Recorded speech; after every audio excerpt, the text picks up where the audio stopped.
যখন তুমি নিজের রক্তের মানুষের দ্বারা কষ্ট পাবে, তখন তুমি একবার নবী ইউসুফ আলাইহিস সালামের কথা মনে করো। তিনি কিভাবে নিজের ভাইয়ের দ্বারা প্রতারিত হয়েছিল। যখন তোমার বাবা মা না বোঝে তোমার বিরুদ্ধাচরণ করে, তখন নবী ইব্রাহিম আলাইহিস সালামের কথা মনে করো।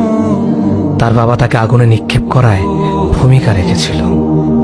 যখন তুমি সমস্যা থেকে পরিত্রাণের জন্য কোনো পথ পাবে না, তখন ইউনুস আলাইহিস সালামের কথা ভেবো। তিনি কতটা সময় তিমি মাছের পেটে আটকা পড়েছিল।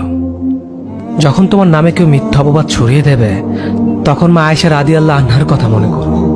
তার নামে পুরো শহর জুড়ে কুৎসা রচনা করা হয়েছিল। যখন তুমি অসুস্থ ব্যথার যন্ত্রণায় কাতরাতে থাকো, তখন নবী আইয়ুব আলাইহিস সালামের কথা ভেবো।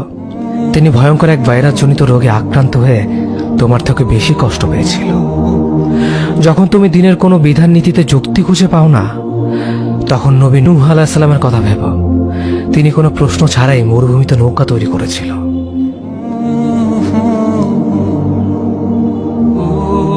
যখন তুমি আত্মীয়স্বজন, পরিবার, বন্ধু বান্ধবের কাছে হাসির পাত্রে পরিণত হও, তখন তুমি শেষ নবী হযরত মুহাম্মদ সাল্লাল্লাহু আলাইহি ওয়াসাল্লামের কথা ভেবো।